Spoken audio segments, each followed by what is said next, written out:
Hi, and welcome to another Haltech debate, where everyone's opinion kinda matters. Today, we're talking best and worst mods ever.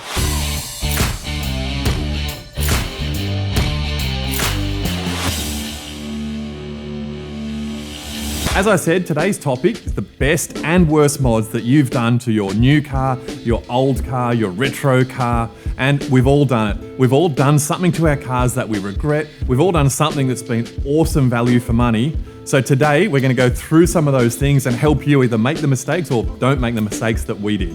To help me out today, I've got Benny from Benny's 9-second Cresta, 8-second Cresta, and in the next season, Benny's hopefully 7-second Cresta. The mechanical Stig, Benny from Benny's Custom Works. Over here, we've got Marty from Mighty Car Mods. No 7-second car.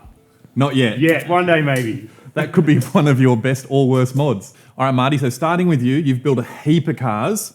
Mate, what do you think the best mod that you've done is? The best mod for any car is a Haltech ECU. No, actually, this is a tricky one because I appreciate that we're sitting around with Haltech logos and you're probably watching this on a Haltech channel. Hello, everyone. An ECU is something you just keep taking between vehicles. Now, in terms of buying one thing that you can just go plug in, make your car work, what I'm finding, especially now that some of the cars that we're working on are getting older and a little bit less good, and the electronics are aging and parts are aging and we're changing it and using so many different things, is that it's really hard to make that stuff run on a factory ECU. It's actually, and I appreciate some people go through the effort and do it, but I feel like it's so much extra work when we're in the future at the moment and you can get some electronics where you plug in 13.5 wires and then, tap a keyboard a few times and it starts and runs and then the world is, in front of you. So that is probably it actually is my favorite. There's no secret. I talk about this all the time. I talk to you about it all the time. That I just love the fact that you can just make all these cars, various cars run. And whose story was it about they tow their car to the track with an ECU? Maybe this was Dave. There's some guy with a drag car and a tow car. He'd put his ECU in his tow car, drive to the track, get in his laptop, flash different mappings, smash in his race car, go drive it all day and then drive home again. I really like that. And I like that you can just make it run with so many different things. So that's definitely the top of my list. There's others, but in terms of just fixing all your problems and making it a better time and learning something, that's up there for me. Well, that wasn't a paid advertisement, but it's kind of gone out. But I'm super glad and I sort of get it as well because, look, you can make things work with a factory computer and you can do a conversion and you can do the immobilizer off stuff and all these crazy things to get it running. But yeah, I kind of agree that the pain to do all of that versus getting something in that gets all of your, your drive-by-wire stuff and get cruise control working, get your boost control, get everything in one package kind of makes sense. Can I give you an example? Yeah. Say you've got a 1992 Silvia. Snake on a 5110 was 7 years away. Mobile phones weren't even a thing, really. Do you know what I mean? That's when that ECU was being made, and they're great for their time. But we are now 30 years into the future, and all the tech that's developed, and even in the last 10 years, from the time we first put our Haltech ECU in our MX-5 or something, which is almost a decade ago. I mean, even from then to now, how much improvement and change and easy and self-learning. I'll just drive it to the dyno man, it'll sort itself out, and then we'll go and tune it. All that stuff I just think has just come so far, and we're in this era now where that just makes it so much easier, even though, yes, you still might need someone who's got dyno experience and tuning experience to actually tune it for you. At home, yourself or your workshop can just read the instructions, it's very clear, put it all together and make it happen. And that makes all your other mods work properly. I suppose that's a really good point, is that box of magic compared to doing it, and not to take anything away from all of the other sort of disciplines, but doing an exhaust system and doing an intercooler and doing all those sort of things, it's sort of a known area, you know exactly what's going to happen. But sometimes when you get to actually controlling any of these high-tech engines that don't have a space for a distributor and a carburetor, sometimes you just can get stuck because it is a whole different discipline, I suppose. And when you get to that part, it happens to be my favorite area of it anyway. It's the stuff I'm most interested in. I'm happy to bolt exhausts on and upgrade things and pull engines apart and stuff. But I'm really interested in that side of it because I feel like that's where you really get to extract how to make it drive nice, the little things that no one thinks about, transient throttle and e-throttles and idles and all that stuff that just makes a car that can now also be very fast and capable, you can still drive it on the road and enjoy it. That's always sort of what I'm aiming for anyway. Yeah, nice. Benny, you're up next. What's the best mod that you've done to any of the cars you've built? I have to say the best mod that I've done, which I've repeated over and over and over and over, is an engine conversion. like you fall in love with the platform. For instance, I've had one car since I was like 17, and it's had about 7 different drive lines in it over the years, like evolved. It was a Subaru, so 15 years ago, everyone went and bought a front cut. So you'd start off with a non-turbo Liberty. Ironically, that's how I met Marty, was playing with Subarus. And you'd go and buy a cheap GX Liberty, which was like $2,000, whereas an RS Liberty was 15 grand. So you go and buy a GX and a front cut. And over a weekend, you'd get all your mates around and you'd do this engine conversion really badly. And you'd get it to the point where it'd just run on Monday so you could go to work. And then you spend the next 5 weeks actually making it work properly. But yeah, come forward 10 years, 15 years now, we've got, like, you can go and buy drivelines super easy. You can either look at doing the OEM route where you go and buy, say, an LS whatever, and you get your ECU, your loom, your driveline, you get all these parts in one, and then over a weekend, you can pretty much get another car running. And obviously, fast forward now, 15 years later, conversions are a lot more popular. You've got companies like Tough Mounts who are making kits to actually put late model drivelines into older cars. So you may have like a 50s, 60s, 70s Chev, Oldsmobile, Pontiac, Holden, Ford, whatever. You can now put all these really late model drivelines in to early model cars. So kind of echoing what Marty was saying, you're now sort of reviving that old car, and you've got all these mod cons, even like things like e-throttle in a 60-year-old car, that you've now got all these functions that just work so well. And you're integrating a lot of the systems from the donor car as well. So say like your air cons and all these things that weren't available when those cars were new. And now people are building cars and driving like old cars, either large distances or driving them every day now. Whereas 20 years ago, you'd get people that would have like a really nice Datsun or something. They'd drive on Sunday, but it kind of was at the point where you couldn't comfortably drive it all day, every day. But I think now engine conversions are now sort of reviving a lot of those older cars. Too compromised, weren't they? Yeah, like definitely. you always had to miss out on something, no fuel economy or no comfort or no, there's always something sort of missing, and now it's like, you can tick all those boxes. Yeah. And I suppose it's a shame that one of that parts has changed, where you talk about going and getting a front cut, where, remember that, going to the wrecker and actually buying the front half. A lot of people probably wouldn't know that a front cut was actually the front of a car with the dashboard cut straight through the A-pillars, half the windscreen still hanging in, and the whole front with all those things that you would just swap into a different model car.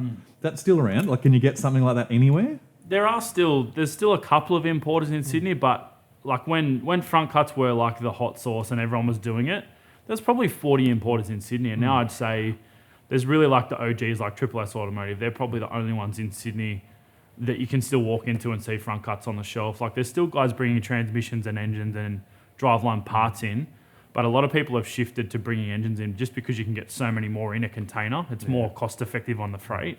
Isn't this just like hot rodding from the past in the future? Pretty like much. That's the thing. Like back in the day, you'd get a big block and put it in an old thing and tune the carby up and away you go. And people go, oh, it's different today. It's like, it's kind of not. We're just using the current tech or more newer tech and doing basically the same thing. It's always in pursuit of like improving or modifying, which I guess what we're talking about today. But I remember when it started changing, we were in Japan because we cut a front cut in half, actually, or a car in half, pulled the front cut out. We've done it a few times, but we were in Japan and we started seeing, as we're driving around, just randomly traveling around, these trucks. Well, the big sides, like scrappy trucks, how they have the big sides on them. And remember, they're just full of parts, like engines. And Benny was there picking them out, going, that's a 1J, 2J, that's an EJ, whatever.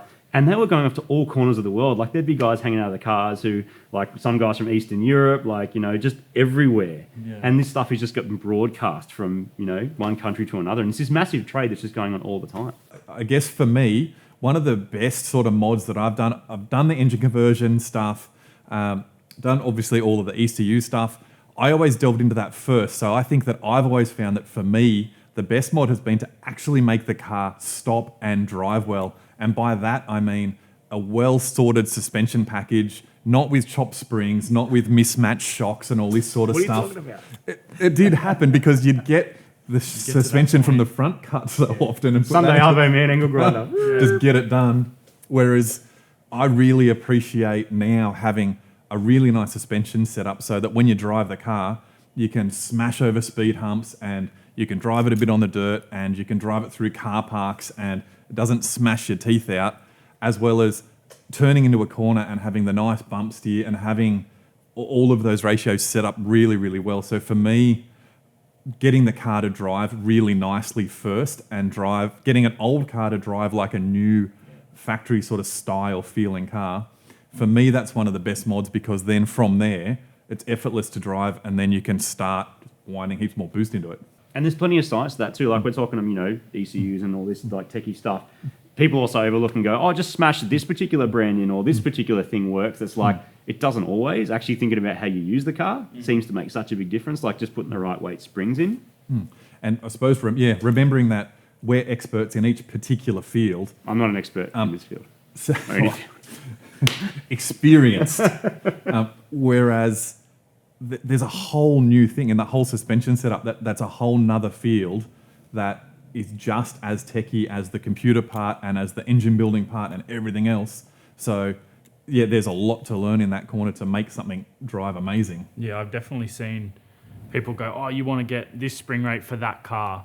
But the spring rate's only one portion of the suspension. Like I've had different brands of coilovers where you'll literally match the spring rate and they'll drive completely different. Like even say my ICE 200, for instance, it has super heavy springs in it for what you would consider to be correct for that car, but you drive it and because the dampers match to that spring so well, it just works flawlessly. Like it, and I mean, although it is not a street car, driving it around the pits at the track and all that sort of stuff, you can still get the feel that it would be quite a nice package in a street car. And you also know that depending on your alignment geometry, you could make that super aggressive at the track, but then make it nice to drive your Monday to Friday. So within an hour of wheel alignment, it's going to completely transform the car. And then knowing that sort of information, you can go one step back and maintain good tyre wear for the street. And then you go, oh, cool, I got a track day on Sunday. I'll go and get a wheel alignment, make it mega aggressive for the track, and then potentially pick up a whole second at the track just in $100 worth of wheel alignment. Like that, even just knowing that geometry and that setup,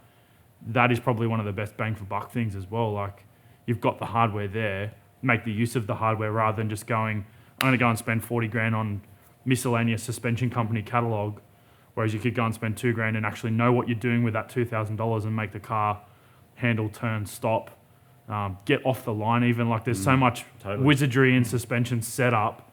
Like even I'm still learning with the Cresta, like the drag setup and there's heaps of time in that, isn't there? 100%. Like literally 2 shock settings is 0.1 in a 60 foot. Like it's just crazy the amount of data information. And I'm very new to it all. And there's guys like the SCF race cars guys, those guys have been doing it forever and they can over the phone go, yeah, do this, this and this and the car will go quicker and they just know with it will. The same power and same 100%. It's just crazy. I had an interesting experience in Super Grand, so I purposely spec'd softer springs, right? Went full coilovers, Japanese ones, like just nice ones. It's a nice car I've had it a long time. So I thought I'll spend a bit of money here and do it really well. Electronically adjustable, you get a video on it.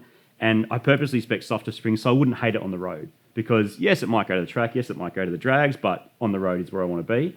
And it's great. Like I couldn't even tell you if it's different to an OEM car. But I went to the drags and one day I forgot to harden up the back and it's still super soft. It's bouncing around and snapping drive shafts. But then took it to the track, stiffened it all up properly. And it's one of the fastest cars we have around Motorsport Park. And all I do is get home, adjust it and away you go. Like, again, the tech there is so good now as well. You're not locked into one thing. People randomly jump on my videos and go, oh, when's it going to run a 6? It's like running an 8.1 to a 6.9 is like... huge. 1,800 horsepower difference. It's not empty the ashtray. Funny curve, isn't it? Yeah, it's not like, pull 100 kilos out and the car's going to go a second quicker. Like, if you're running from like a 12.5 to an 11.5, there's a ton of ways you can make up that time. But when you're kind of at the pointy end of the field and looking, and I guess looking at technology now, there's a lot of genuine 8-second street cars now. Like 10 years ago, a 10-second street car was crazy. Like you go to the track on a Wednesday and everyone's running like 17s to 14s, whereas now you can go and buy like an Audi RS3, do some mods to it, and the thing's going to run a 9. You can buy a Yaris that don't they do 12s? Yeah, those GR Yaris things, like they're crazy too. 35 GTRs too. Like those things, they're actually probably one of the cheapest fast cars you can buy. Like you could probably pick up an okay GTR, which probably needs a gearbox rebuild, but they really all do, for like high 70s, low 80s. But then inversely, you look at a 32 GTR, which has 30 years older technology in it, and they're like 85, 90 grand You can do a 13.7. Exactly. Like they're cool for the nostalgia factor, but if you want to go fast in something, like I actually don't think you can beat a 35 GTR for the platform versus dollar spend if you want that kind of supercar prestige. Yeah. So the premise of this video is best mod, go and buy an R35 or a Falcon or a GR Yaris. Cool, that's it, we're done, see ya. Well, if you had one of those, I suppose, well, how about that? If you had an R35 or a Yaris or one of them, what's the best mod to that? 22s. No engine conversions. It's going to be tyres, brakes, suspension. Manage the stuff you've got. Like all of those platforms are so highly strung already. And inversely, you look at turbo cars from 30 years ago, they were so safely tuned because of fuel quality, because of ECU parameters. Yeah. So now that you're looking at 30 years into the future, we've got crazy fuel out of the pump. Like you can go and get E85 10 minutes from here. Like that wasn't even a fuel that existed 30 years ago. So Factory even cars with wide bands in them. Yeah. Yeah, Factory cars with flex fuel. Yeah. Like all of these things that we've now seen pop up in the last 12 to 15 years in an OE, which luckily have had a flow-on effect to aftermarket. Like back to what I was saying before about the older stuff, you can actually tune that a lot harder now as well because we've got the safeties of ECU engine protection, we've got quality fuel, and then you look at the new stuff, the OEs are kind of going, well, we can afford to tune those things a lot heavier out of the packet, and you're not getting the same gains you would than if you wound the boost up on your 33 GTR. Like a Yaris, you're probably going to get 30 kilowatts out of it before you're going to start breaking stuff. And late model Subarus are the same as well. Like all they care about is the brochure has a higher power number than last year, and they're putting another 10 kilowatts in every year, but they haven't changed rods, they haven't changed cranks, they haven't changed pistons. So they know their margin of error is slowly getting smaller. And 10 years ago, when a tuner was making 50 kilowatts over what the factory did, it was mad.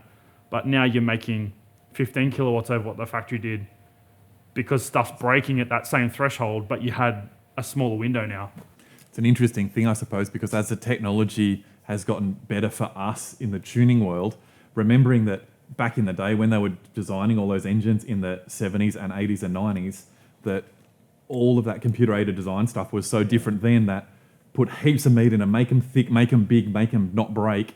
Whereas cars and engines that are made today, there is a braking threshold that is right there. And if we can save a gram of weight here or a gram of material there, pull it all out. Production costs too. Spot on. They're chasing tenths of a cent in each car now because they know they're going to produce 20 million of these cars worldwide if they can save 1/10 of a cent every 20 single million car. cents is a lot of money. There's Exactly. way too much nodding. This is a mass debate. Oh, So we need to be controversial. well, these are Scotty, all excellent hit things. us, man. We've got to get controversial, dude. All right. Well, what's the worst mod? This is controversial. A lot of people, you guys might not like it. Yeah. What's the worst mod? Well, what's the worst mod that you have done? I'm not going to say yourself? what I've done. Well, I may have done it. D-cats. I'm not a fan of D-cats. I don't like them. I Makes don't it like smelly? getting your stock car and smashing a broomstick through your cat and being like, look at me, I'm sick, and now I make an extra 3 kilowatts. Can I expand a little bit? Here's what I do like. You get a not Captain Planet. Okay, maybe a little bit. Captain D-Cat. Here's the thing, right? It's just the mindset of it. If you're going to improve your exhaust, you're going to tune your car, you're going to make it run more efficiently. All these things we talk about, there used to be big debates as well about, fuel economy. If I get a tune, will my economy go down? Like people I know don't care about that as much when they're running an R35 that's doing 9s. It's not about that. But what I don't like is you go and get a crap car or any car, you smash the cat out and you drive around and go, yeah, I'm mad. We can get into a big environmental debate, which I'm not going to do today. But here's the thing. If you've got a drag car or a track car, you're doing 20 or 30 Ks in a day. If you smash the cat out of your daily and you're doing 785 Ks a week, that is doing worse things for everybody, right? And you could have, if you thought about it better, actually used your brain and improved it, like put a different size exhaust, different flowing, higher flowing cat, something that still actually cleans the exhaust, not as dirty. It's tuned right, and you would know this, that you can also tune a car to be dirtier, right? If it's running rich and running like crap and, making, like there's a point where you can tune them properly.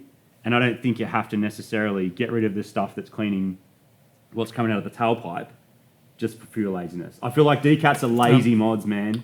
I It's wonder not if smart this and is it's lazy. Yeah, That's what there's I don't probably like. misinformation, I think, in doing cat deletes and all of this sort of stuff. Where, depending on the style of car, if it's a factory car, everything's dead standard, and you rip the exhaust off and just put a huge exhaust on it that's got no cat and no mufflers and no anything.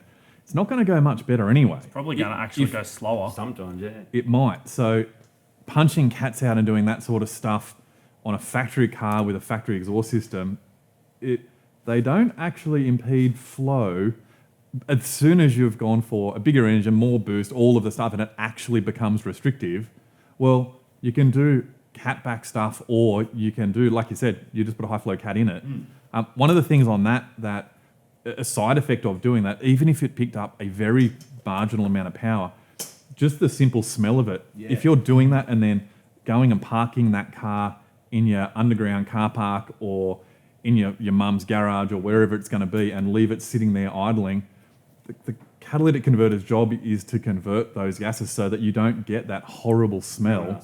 What if I just one of the worst mods, which I am dead against, but we're actually going to do it today, and I haven't asked you to do it yet. Oh no! No, it's kind of along the lines of late model cars, like all the Crackle and Pop tunes. Oh, yeah. Crackle tunes! I hate it so bad.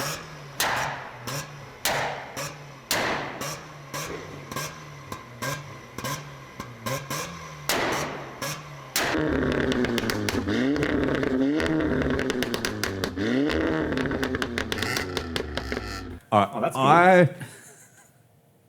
All right. Which So I'm a victim of this. this. Track car, so we'll let it go. Yeah. I like the noise, and I have to admit that on a big V8, if you've spent the money on a camshaft, like you kind of, like I like the noise of it, I like the lope of it, and yes, you can sort of accelerate that noise in a tune and make it sound like that. So Yeah, enhance it, shall we say. enhance your camshaft through the tuning, which I'm, the Crackle and Pop thing, look, I like the noise of it, but then at the same time, while I'm on the dyno or I'm at the racetrack, I'm like, yeah.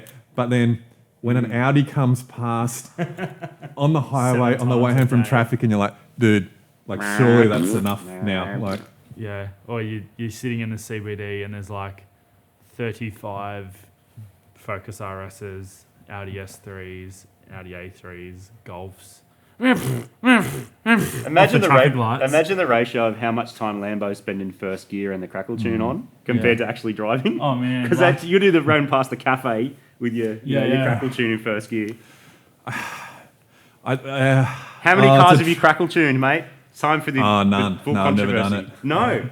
and do you know how to do it? Yeah, I've done it a fair bit. Yeah.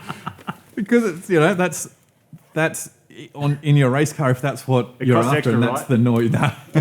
It's actually incredibly easy to do. How do you do it?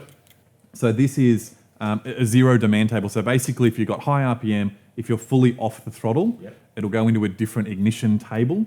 And then in that ignition table, that's a deceleration ignition timing. So you can normally put a reasonable amount of ignition timing in it. And you close your eyes and just draw like a... it's just page down. Page down. pull timing out of it. Out, until it gets a nice sort of crackle. And if you get a bit of air through the engine, through the idle motor or through the drive-by-wire throttle, pull a bit of timing out of it, and it'll get the bang, bang, bang, bang, until you get to an RPM where it needs to come back to idle, put timing back in it, and she smooths off. Crackle tune expert. It's not his first rodeo, is it? So his worst mod is one of the ones that I do like. At the same time, if I did have a Lambo, I would choose not to have it because I think just cruising around in one, that'd be enough for me. That'd be all right. I kind of feel like it has its time and place, and I'm going against myself here, but in a track car or a motorsport car, it kind of just gives you that extra... Like, I feel like I'm driving a supercar now. It's the experience, for sure. But I feel like I wouldn't do it on a BRZ or a Golf or a car which is actually a generally nice car, but you're kind of taking away from that car driving it. Like, I feel like I couldn't put like my mum or my auntie or my nan in that car and drive them to the shops without them going, what is wrong your with car's your car? broken. Like, you're a mechanic, bro. Sort your stuff out. I've got a technical solution for this. We can dual map that. Yeah, So wow. whether it's got a factory computer... Using a Haltech ECU, you can... Sorry, I did it again. Sorry, mate. I just said factory computer, aftermarket, any brand of ECU, whatever, it doesn't matter. We could map that in a way where maybe through your cruise control buttons or your AC button or something like that, if the cruise control was enabled but not activated, you could go into a separate map that would then do that fun stuff. When your mum gets in the car, you turn it off and that's it, and it's back to normal and away we go. I know, taking a step back on Subarus, when we used to do a lot of stock ECU stuff, you'd activate the data log by pressing the rear window demister. I don't know why that's an input into the ECU, but that was a trigger for data logging. It's pretty cool. So that has probably got something to do with like an electrical load idle up. It's pretty cool. Like making use of those sort of inputs, like that's awesome. And somebody has spent a lot of time decoding a lot of stuff to be able to get there, and I think that's unreal. And so also, Captain DCAT, Captain Crackle.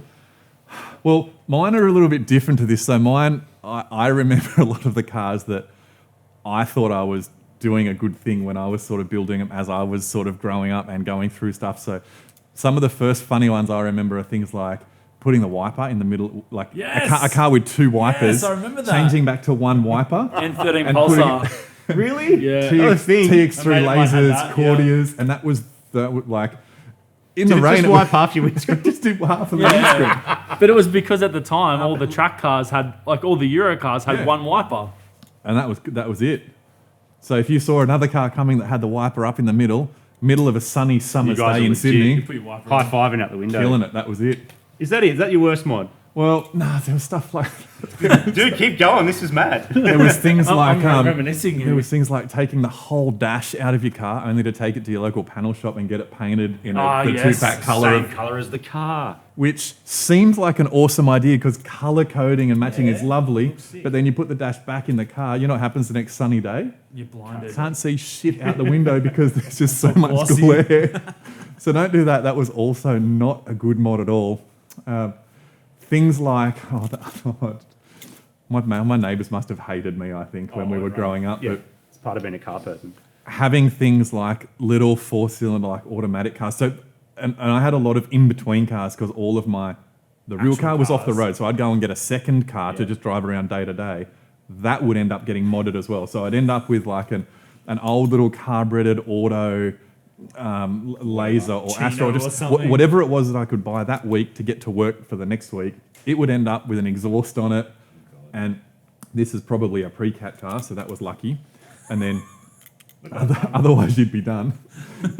But I'd be cruising to work with my auto like so maybe a 40 or 50 horsepower olden days car with an exhaust on it and a sloppy automatic transmission. Probably not the best mod, I wouldn't think. All right, we do some quick fire ones. Yeah. So here's another one that I did. I went on this like big cruise. We drove to Tasmania to a track day. Drove from New South Wales to Tasmania for a track day. And before I left, I'd put an intercooler on and a bigger turbo, and I thought, I didn't have an ECU. I thought, you know what'll fix this? Bigger injectors. I'm pretty sure I was part of that. Yeah, probably. It's like, let's just throw some bigger injectors in. And got there. It sort of worked. Sort of didn't. Never doing that again. The old 440 drop-in deal. Worst mod. Also put a fake blow-off valve on a Honda Civic. That was terrible. Didn't even sound anything like a blow-off valve. Was that electronic? Yeah, electronic under the throttle pedal. You lift as soon as you engage the switch, and when you lift up, it goes. Nice. Makes the worst sound ever. Drew flames on the side of a TRD laser and drove that to the city. Took it to the drags. Ran a 17. Flames are never a good idea because people actually think your car's fast. It had AME wheels on it. Yeah. Those wheels are probably Oh. actually worth Chromies, money they're worth now. money now. Sorry, can we go back to best mods? Of course. AME 70s. Everyone, no one's watching chromies. anymore now. Anyway, they've all given up. Lovely. What a set of wheels. Oh, what were they called? They're like those twin weird twisted five-spoke deals. Cruise down to Tempe, get a set of AMEs. You've kind of got my gears into motion with the things I did when I was 17 in my garage with my mates. We did like TVs in the roof where you'd take your interior light out and then the TV replaced it with no interior light. So you didn't have interior lights anymore. I was a fiend for putting monster tachos in everything. So like my mate had an N13 Pulsar and we molded this monster tacho in where the head unit used to go. But because he had the TV in the roof, it had a DVD player somewhere else. I put a monster tacho on my Chino. I had a Suzuki Chino when I was in high school.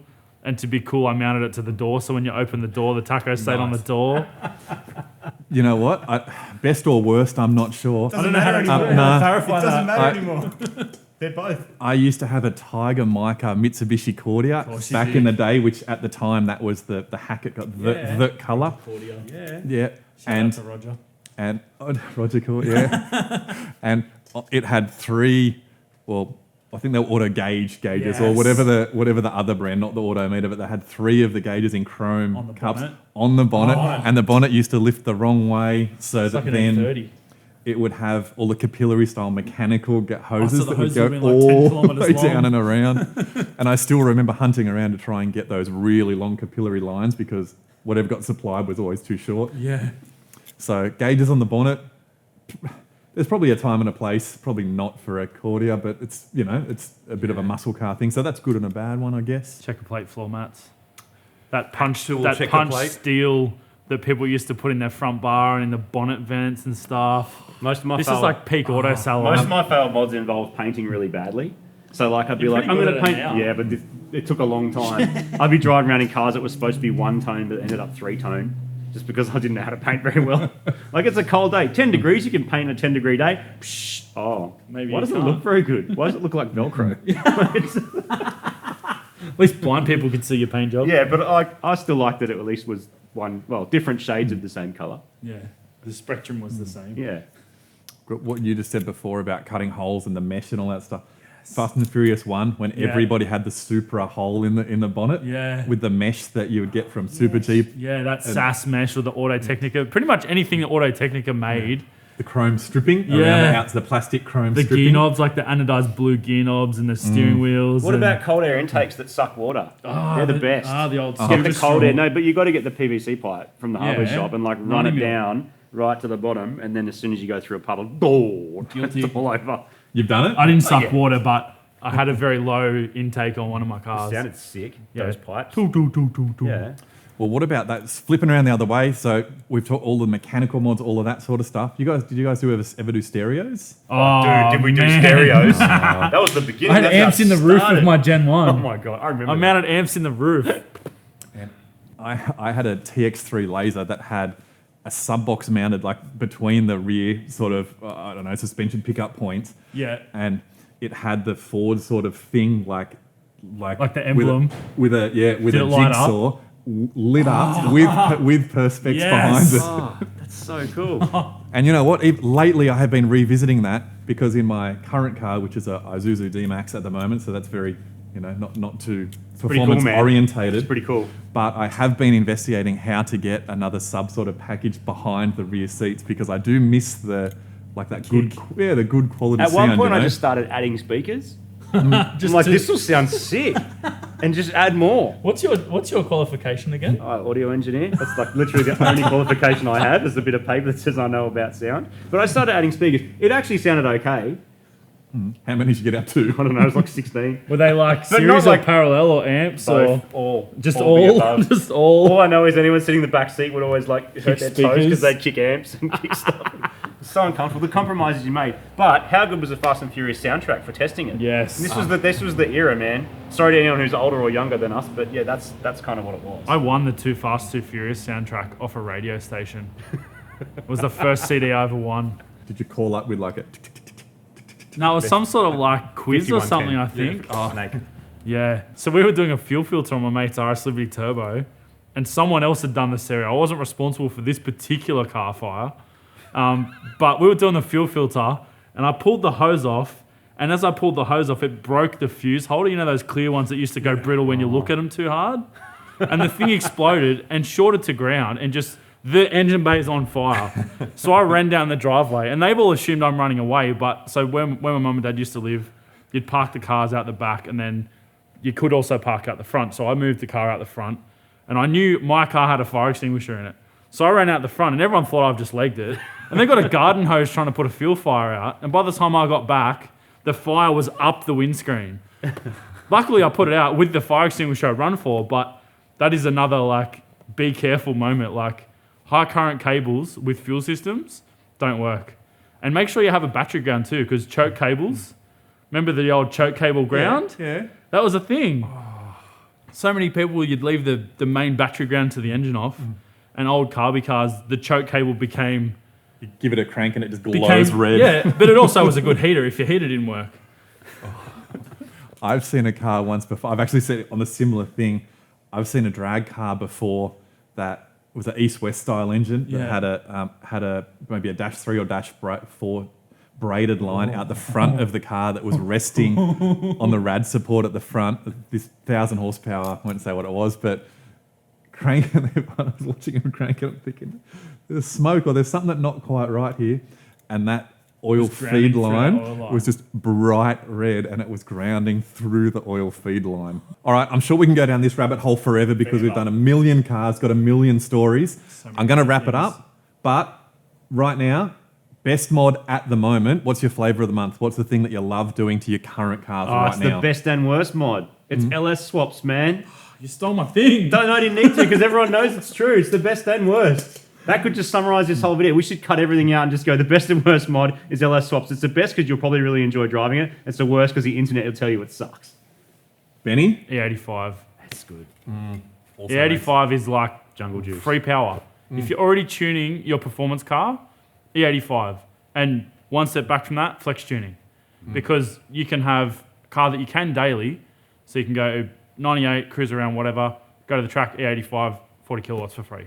Yeah, big and good insurance as well. Big Yeah. deal. And makes car like Supergrams possible because without that, it would ping its head off. When we tuned that the first time, it's just Yeah. like ping town, put E85 and it's like magic, 300 kilowatts at the wheels for 6 years straight. Look at you guys. Definitely Subaru at heart because they know that they need ethanol to get any boost into their engines. Luckily, the Haltech enabled that flex tuning. No, they've in already the bought one. Don't worry. Supergrams. Did I do that bit right? That was perfect. Thanks, man. Can we go tune some My- cars now? My favourite one. Then let me finish. Sorry, I'm just excited. My flavour of the month and my one that I'm keen as now is small nitrous kits.